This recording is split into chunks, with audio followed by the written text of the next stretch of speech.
ஆயுத பூஜையை ஒட்டி புதுக்கோட்டையில் பொறி உற்பத்தி பணிகள் இரவு பகலாக தீவிரமாக நடைபெற்று வருகின்றன.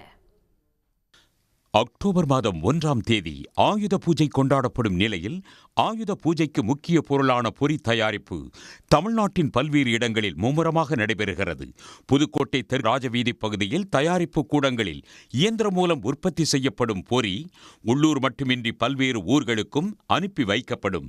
இங்கு நடப்பாண்டு மழை பெய்தாலும் பகலில் வெயில் சுட்டெரிப்பதால் பொறி தயாரிப்பு பணி பாதிப்பின்றி மும்முரமாக நடைபெறுவதாக உற்பத்தியாளர்கள் கூறுகின்றனர்.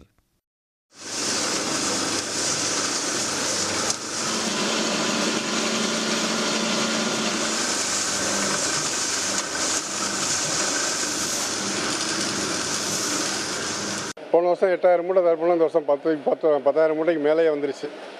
அளவுக்கு நிறையா தயார் பண்ணிட்டோம். விற்பனையும் நல்ல சிறப்பாக இருக்குது. எந்த குறையும் இல்லாத அளவுக்கு நல்ல விதமாக இருக்குது. அரிசி பொறிக்கு ஜிஎஸ்டி இல்லைங்கிறனால நமக்கு அரிசி எப்போ நார்மலாக உள்ள ரேட்லேயே தான் இருக்குது. திருச்சி, புதுக்கோட்டை, கீரனூர் மாதிரி எல்லா ஊர்லேயுமே இந்த பொறி முதல் நேரடியாக கொள்முதல் பண்ணுறாங்க. அதிகப்படியான தொழில்நுட்பத்தின் மூலிமா சுத்தமான சுகாதார முறையில் இங்கே எல்லாருக்கும் பொறி சப்ளை பண்ணுறோம் மாவட்டத்துக்கு. மூலப்பொருட்களின் விலையேற்றம், தொழிலாளர் கூலி உயர்வு எதிரொலியாக 6 கிலோ எடை கொண்ட பொறி மூட்டை 30 ரூபாய் வரை அதிகரித்து 420 ரூபாய்க்கு விற்பனை செய்யப்படுகிறது. பொறிகளில் நாங்கள் சிறந்த முறையில் தயார் பண்ணி கொடுக்குறோம். எல்லா ஊர்களுக்கும் நல்ல முறையில் போயிட்டுருக்கு. போன வருடம் 380 ரூபாயா இருந்துச்சு. இந்த வருஷம் 400 ரூபா 420 ரூபாய்க்கு போயிட்டுருக்கு மூட்டை. மழை பகல்லாம் வெயில் அடிச்சுட்டு ஒரு 3 மணிக்கு மேலே மழை வர்றதுனால எங்களுக்கு ஓரளவு எதுவும் இடைஞ்சல் இல்லாமல் நல்ல விதமாக எல்லாம் பண்ணிக்கிட்டு இருக்கோம்.